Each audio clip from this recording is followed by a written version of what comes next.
the Happy Scientist podcast. Each episode is designed to make you more focused, more productive, and more satisfied in the lab. You can find us online at bitesizebio.com/happy scientist.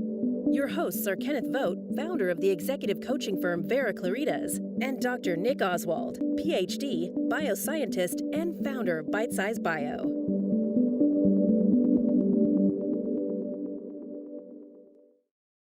Hello and welcome to the Happy Scientist podcast from Bitesize Bio. If you want to become a happier, healthier and more productive scientist, you are in the right place. I'm Nick Oswald, the founder of bitesizebio.com, and with me is the driving force of this podcast, the never disappointing Kenneth Vogt, my friend, mentor and the founder of the coaching company Vera Claritas. Today's episode is called How to Handle Disappointment. That is a big one, Ken. What have you got to say about that? Yes, it is. And before we get started, I've got to do something I haven't had to do before. I need to make a correction about our last episode. I made a factual error. It didn't impact the point, but I care about the facts, like all you good scientists do. So I was talking about Jim Thorpe, an Olympic athlete, and I said that he had been at the Olympics in Germany right before World War II, but I was collapsing him with Jesse Owens, the African-American Olympic athlete who messed up Hitler real bad by not being Aryan and yet winning everything at Nuremberg in 1936. But Jim Thorpe was actually at the 1912 Olympics before World War I in Stockholm. But he still did his practicing in a lounge chair on the deck of the boat. He in his head. So that was my main point. So foster imagination, like Jim Thorpe. So that was disappointing that you got that wrong, Ken. How do we handle that? Well, that's it. We'll talk about that in quite the detail today. Because disappointment is definitely something that you're going to face, especially if you've been using a lot of imagination, because sometimes you can take your imagination beyond a point that you can turn into reality, and you just don't get what you hope for. And now here we are telling you to be imaginative. Now, are we setting you up for disappointment? Well, perhaps. However, disappointment doesn't have to be this horror story that it is for a lot of people. For some folks, disappointment is about the worst thing that could possibly happen to them. And the thing about disappointment that you have to keep in mind is that disappointment is a choice. And it's not a terribly productive choice. And now you're thinking, how could it be a choice? I would never, foist this upon myself. It's such a horrible feeling. I just hate it. But no, it came down to what expectations that you had and what you think is the story about what happens when your expectations are not met.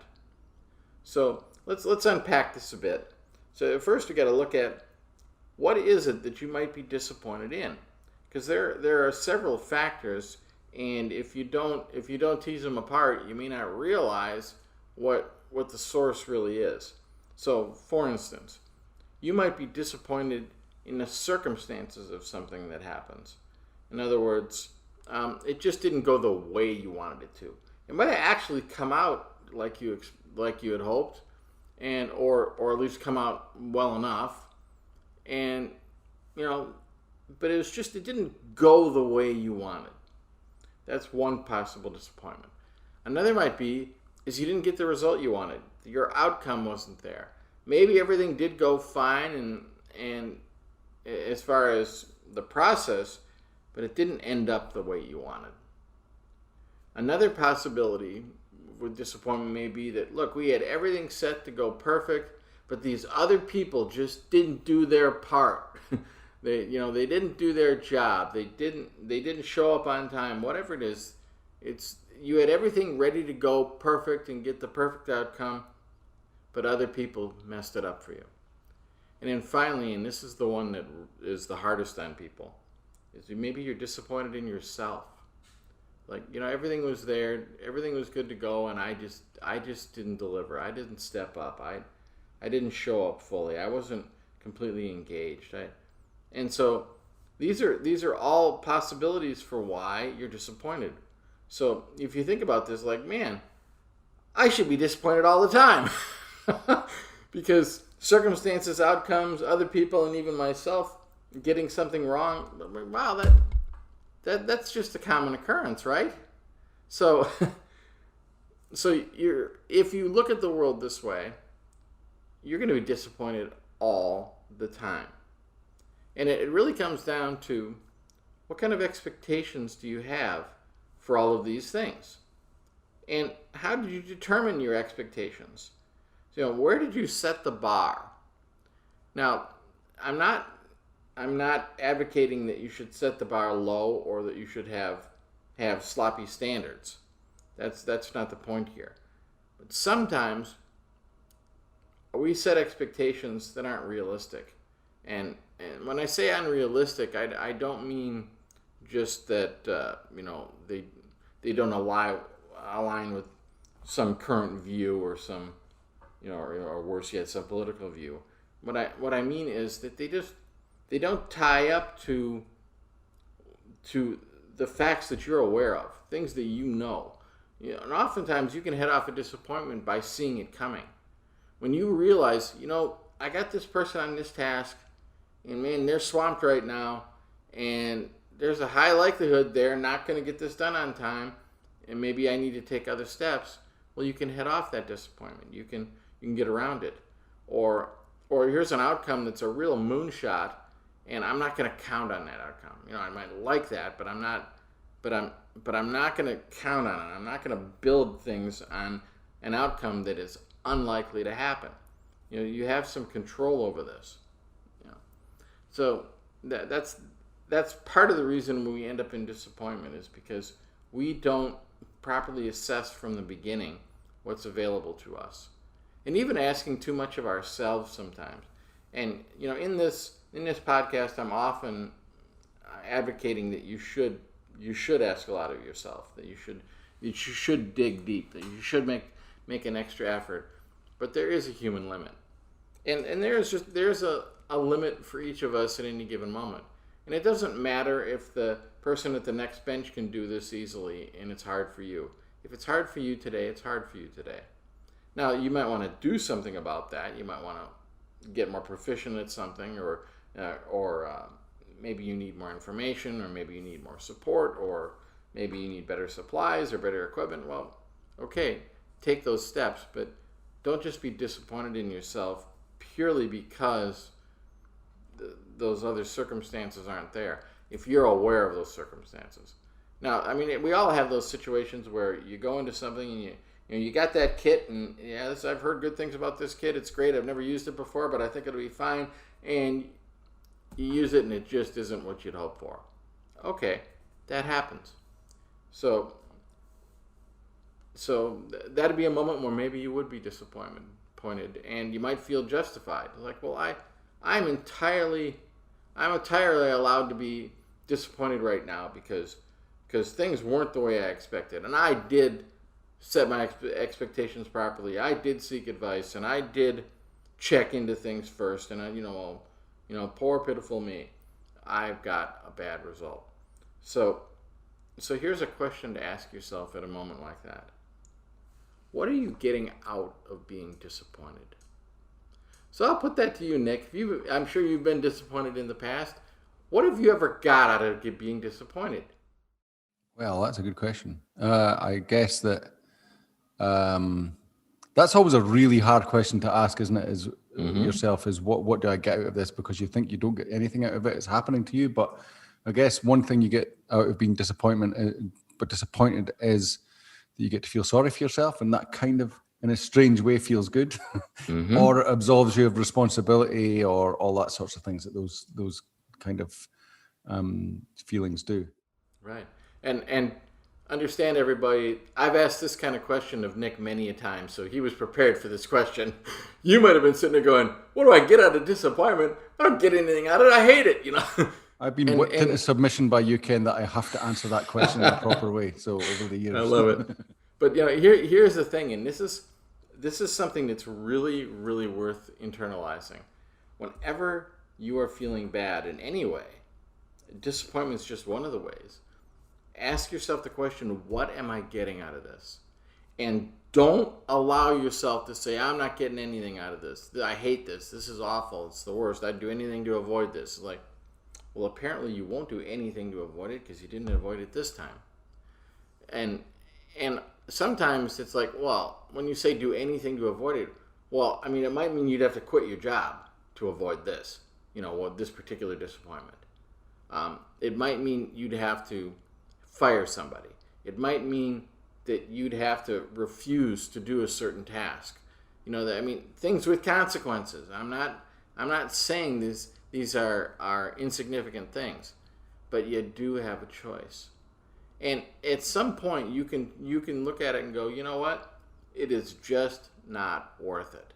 And therefore I'm going to take a different path. And other times you're going to realize, as much as I hate this, it truly is worth it. I'm committed to this. I got to deal with this. And it's funny, when you decide to accept something, you will notice that your disappointment starts to be mitigated. It starts to go away.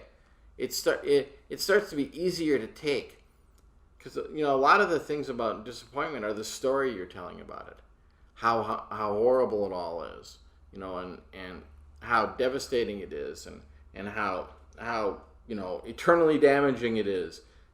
It's all those stories they're being heaped on top of whatever didn't go the way you would like, are what are making it feel so bad. So let's start unwinding this a bit. So you can set yourself up in the beginning for disappointment by not examining things. So let's make sure that you examine your expectations from the beginning. Based on our last episode, of course, we're telling you to be imaginative. We're telling you should be swinging for the fences all the time. Well, if you're going to do that, I promise you things aren't always going to work out the way you had hoped. So it comes down to your expectations now. If you realize that when I go for that really hard one, that I am going to not get there sometimes. When you know that going into it, it changes how you feel about it. Now, I don't want you to set yourself up to like, it didn't matter. I knew this was a moonshot anyway, so who cares? It's not like that. If you're going to go for moonshots, you need to make some moonshots. But you got to understand that you don't make them all. And so it comes down to looking at what you expected. Now, some of the things might be, well, is it that you didn't get what you wanted in entirety, or is it just pieces of it? Like, for instance, is it just a timeline issue? In other words, did it just not happen as quickly as you would like?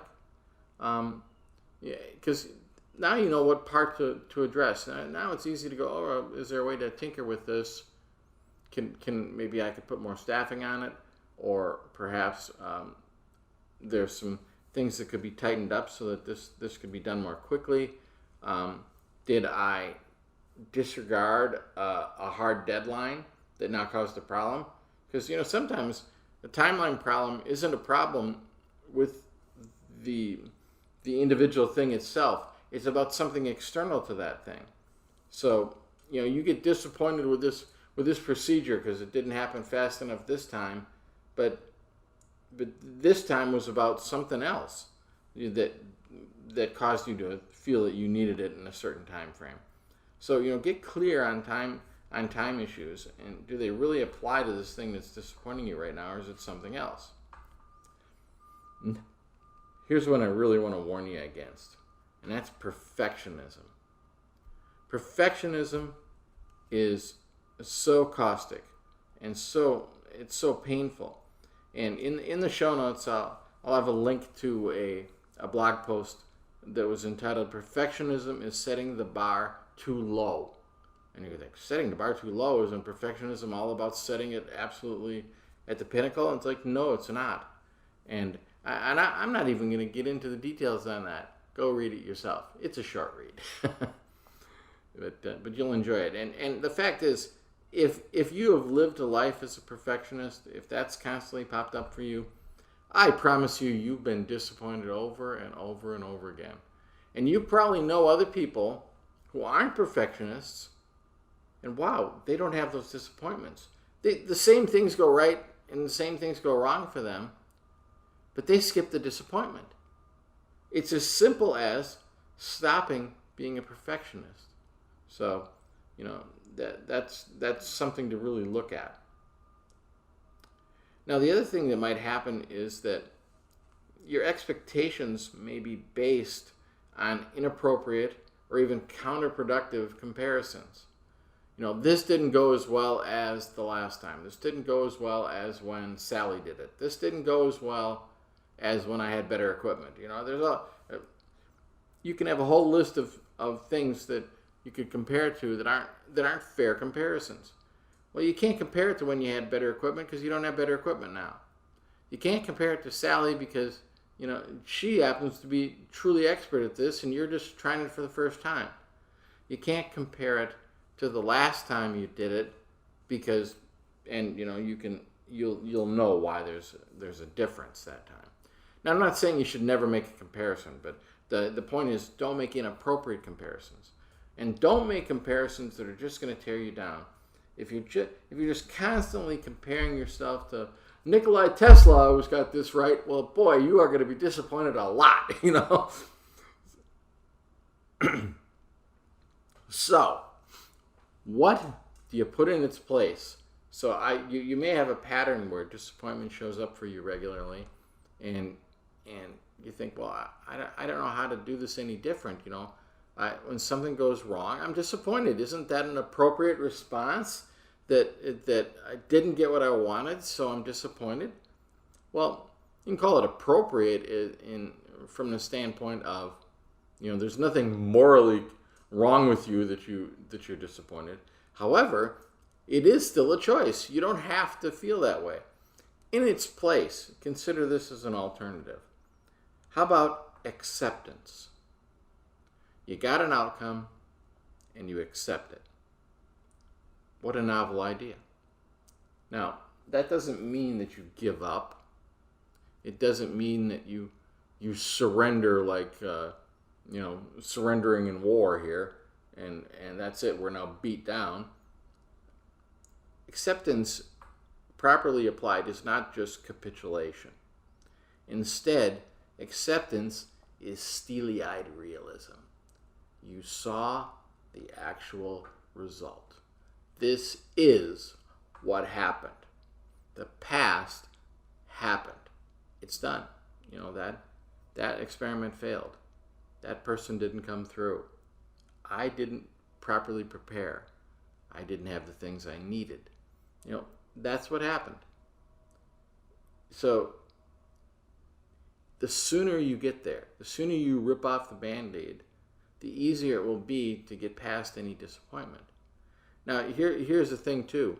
You can both be disappointed and accept it. In other words, you might be disappointed before you can stop it. It might have already happened. But your way out of disappointment, the way to turn it down or turn it off, is acceptance. That, okay, I see things as they are. The problem here is that if you don't accept results, here's what you get. You end up being pessimistic. You end up being passively aggressive. You end up being moody. And, often this is involuntary. You won't realize you're doing those things until you see yourself doing it. It's like you're watching yourself on stage and you're realizing, oh man, here I go again. All dark and doomy. And now people don't want to work with you. Your boss may be frustrated with you because here's another layer on top of this. There was some kind of failure, and on top of that, we got to deal with this moody person in the lab. This person that needs to be coddled right now. They need some extra personal attention just because they chose to be disappointed.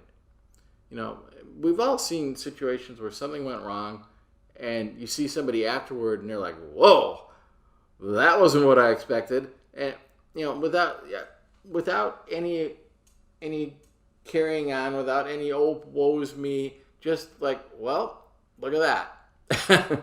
and don't we find those people a lot easier to get along with? Aren't they more fun to work with? Don't we have more confidence in them?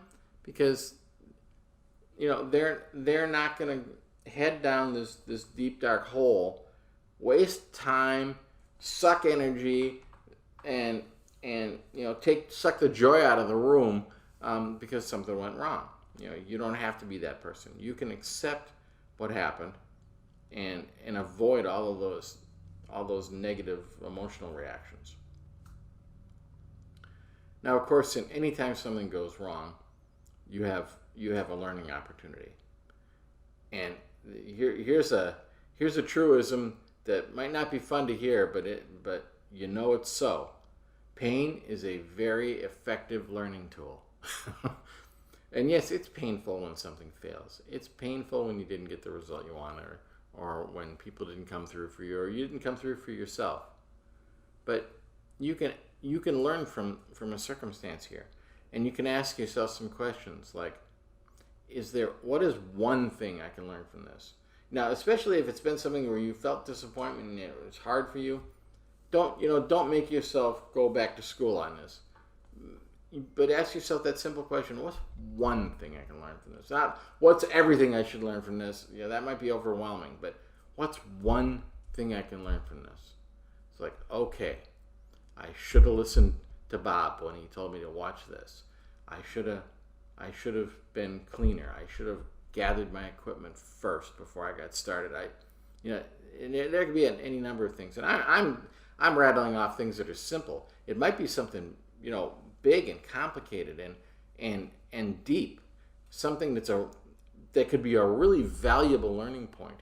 You may realize something that could advance your abilities and potentially advance your career or advance science, because you realize something now that hadn't been noticed before.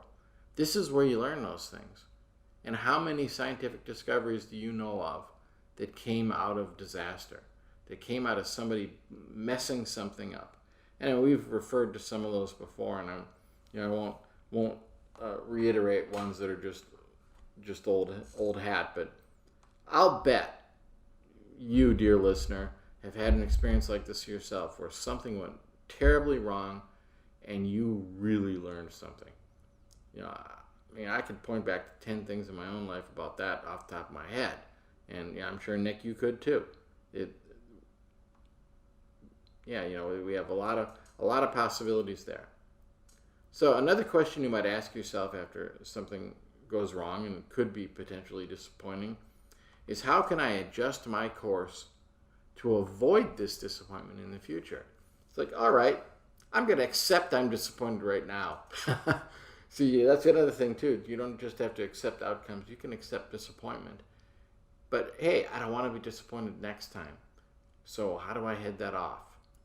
And maybe it's like, it could be like, I gotta get a better night's sleep before a day like today.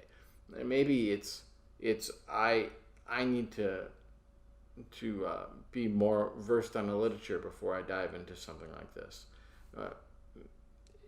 Any number of things that you could look at. But look at, what can I do to adjust my course? And this isn't about making yourself bad. It isn't about making yourself weak or insignificant or insufficient. It's just about noticing what could be improved here that will make this turn out better. And notice I'm saying adjust my course, because yes, of course, there's lots of other things that could be adjusted. But if you start to realize, I can apply it to me. I'm not a bad person because this went wrong, and I can be better, and I will face less disappointment in the future. So if you don't like being disappointed, if you really, really hate it, the answer is going to be to make yourself better. You're involved, and only you can make you better. You can't rely on other people for that. And you can't rely on, I'm going to fix all these other people around me. No, that's their job. Your job is to work on you. Another thing you could look at is just, even if you can't come up with something that you did wrong per se that you need to adjust, just what's one thing I could do differently next time? You maybe don't even know if it'll be better. It's just, well, what else could I try? Well, I thought I could go this way. Maybe I should go that way. So again, be open. Be open to be imaginative about possibilities of changes. Not just you don't just have to fix problems. Sometimes you just have to change. Just do something different. So, all this being said, we each of us have our own experience with things. For some of us, disappointment's just not that bad. It's not that hard.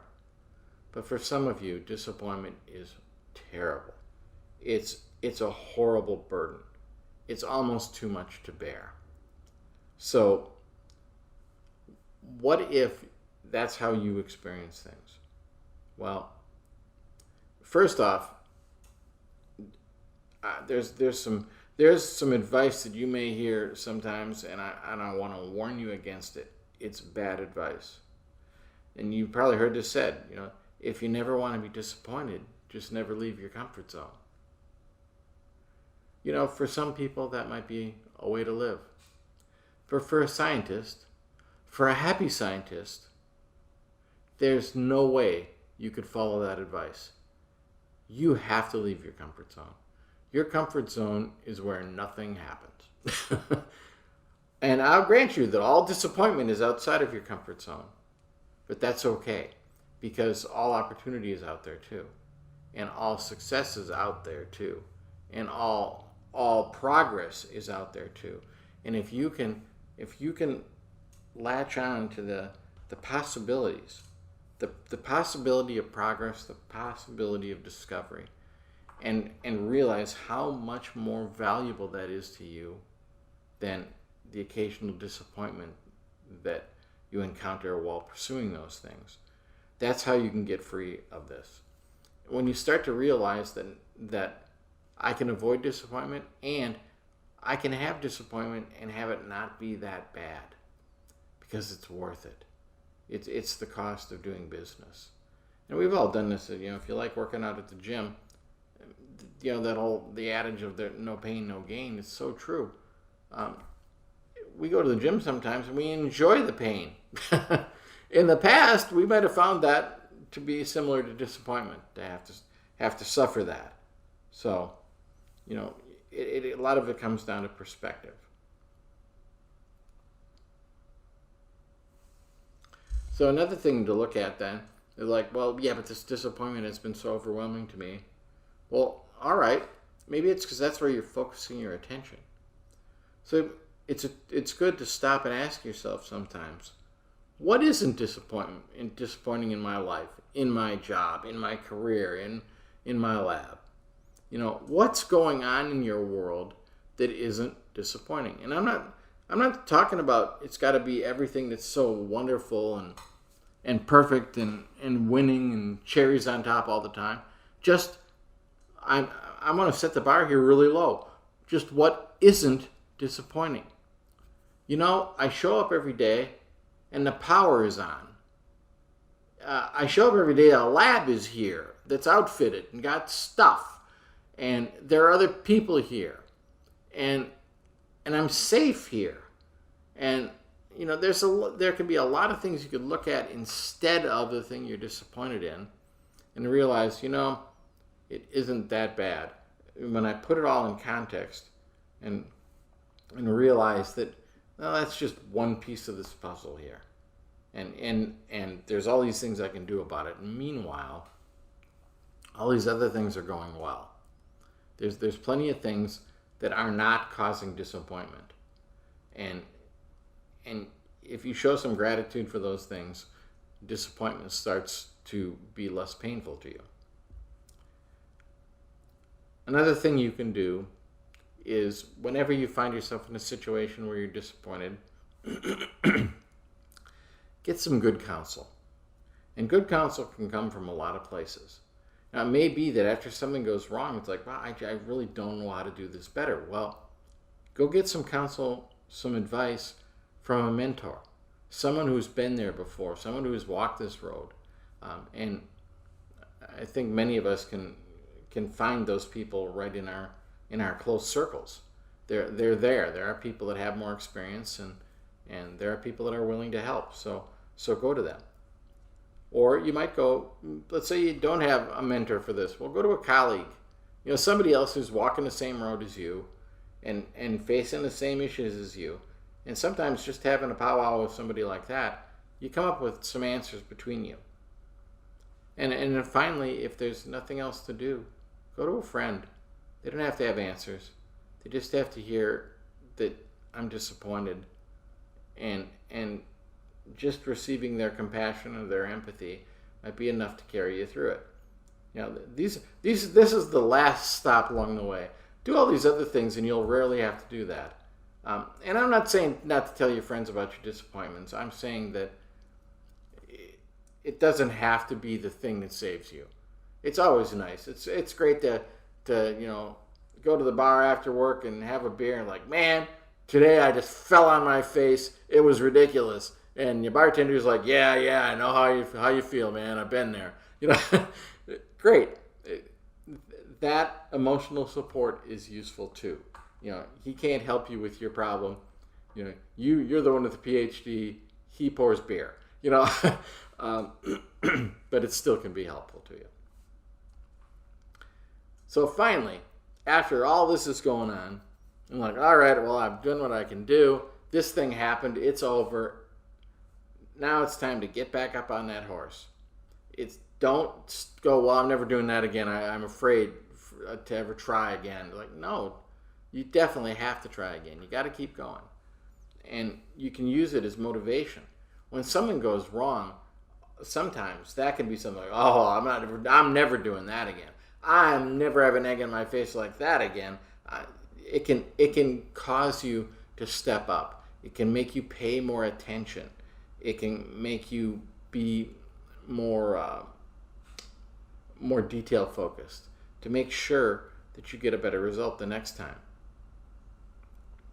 And then when you do that and you get involved again, and even before you succeed, just getting engaged again can separate you from that past disappointment. You're focused on what you're doing now. I'm not focused on a painful outcome before. I'm focused on right now and the thing that I am deeply a part of. And that's how you can take yourself out of disappointment. So I've got to also put a link to a past episode, number 26, The Power of Gratitude, because we talked about that a bit in all of this. So I just want to make sure everybody gets that. Make sure you take a look at perfectionism as setting the bar too low, and talk to people that can help buck you up, get back on that horse, get back in the game, keep going. Disappointments will happen, but they can be very short-lived. You can accept your way out of them, and you can move forward and keep expanding your career, and you'll find you'll have less and less disappointment. So, anything you'd like to add there, Nick? Yeah, that was really great. Thank you, Ken. And as you were speaking, I jotted down a little diagram of all of this like a biological pathway. I like it. It just appeared to me.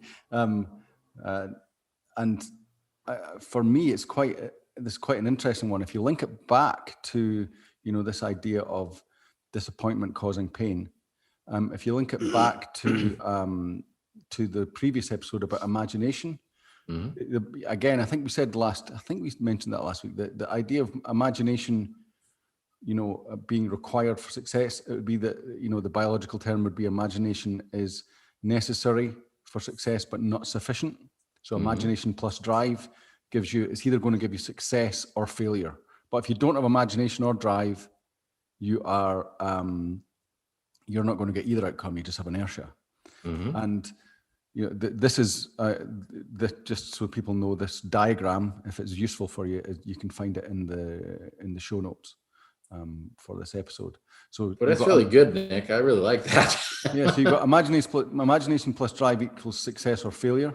Binary outcome, and the downside is failure leads to disappointment, which leads to pain, which suppresses imagination and drive. And then that's where you get people, the phenomenon of people's world getting smaller because they don't want to expose themselves to disappointment. Well, they really don't want to expose themselves to the pain of disappointment because that's what they've experienced. So they let their world get smaller and smaller and smaller. So if you can look at what Ken has said here and outlined of ways to mitigate disappointment. So there's two ways to do that, or there's 2 points that you can mitigate disappointment.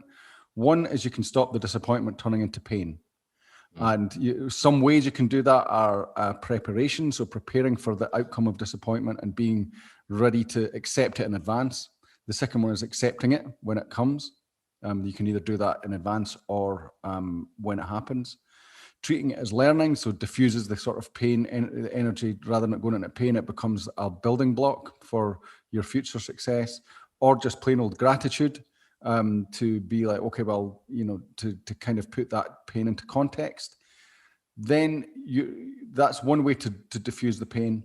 The other one is to not allow these things that amplify the pain, like perfectionism and comparison and things like that, to be part of your life, or to get rid of those if you can. Those will reduce the translation of failure into pain and stop you from having that downward spiral effect where you suppress your imagination and drive. So you go, I don't want, the whole. There's a thing in the news here in Britain just now that popped out at me, and it actually fits in quite well. And it's you can look up. I'll put the link to it in the show notes. There's a newspaper article about it. So this guy is Marcus Rashford. He's a footballer, an English footballer, and he's kind of over this pandemic, so he's become a bit of a political activist, or he's been drawn into it. But that's by the by.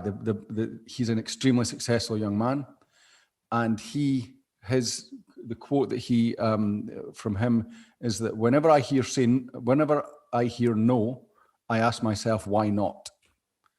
And that's, if you look at that diagram, the reason you say no to something that pops up in your imagination that you could possibly do is that you're worried about disappointment and pain, or looking bad, or whatever.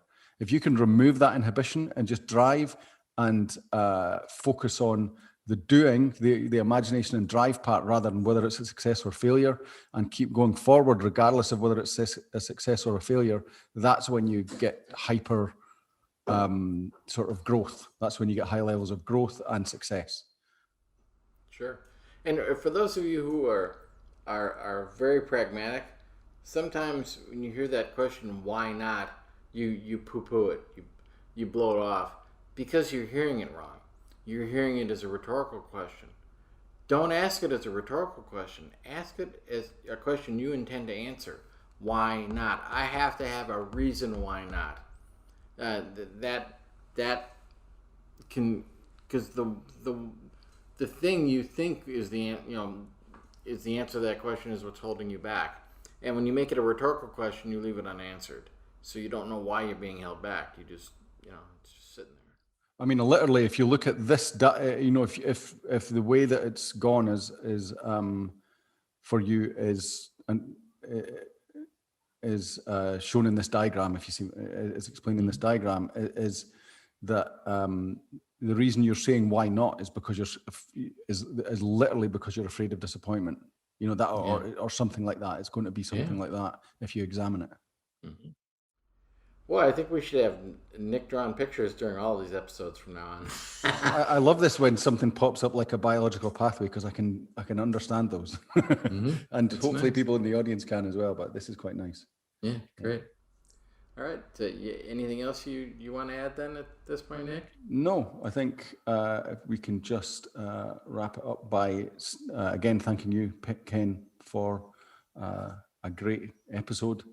It's a really important topic, and hopefully people can absorb and use it to, use this to stop disappointment. Disappointment is suppressing science. So let's get rid of it, or let's deal with it. If you want to see the links to the episode and article, the podcast episode, and the article about perfectionism that Ken mentioned, you can go to the show notes, and in there you can also get my amazing diagram, of course. Then you can find the show notes at bitesizebio.com/the happy scientist. This is episode 34. How to handle disappointment, and in that page there will be somewhere there will be a place where you can download the show notes. You can also find us, contact us, talk to us at facebook.com/the happy scientist club. And also just a reminder that if you haven't done so already, go back to episodes 1 to 9 of the podcast and listen to them. If this sort of stuff is working for you, then, or if it's ringing a bell for you, then go back and listen to those episodes 1 to 9, which talks about some foundational principles that you will find useful. So I think that brings us to the end of another episode. I can't believe we're on 34 already, but time flies. Okay, thanks, Ken, and thanks everyone for listening in. Thank you.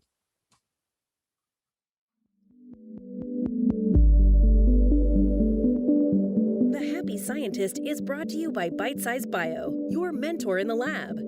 Bitesize Bio features thousands of articles and webinars contributed by hundreds of PhD scientists and scientific companies who freely offer their hard-won wisdom and solutions to the Bitesize Bio community.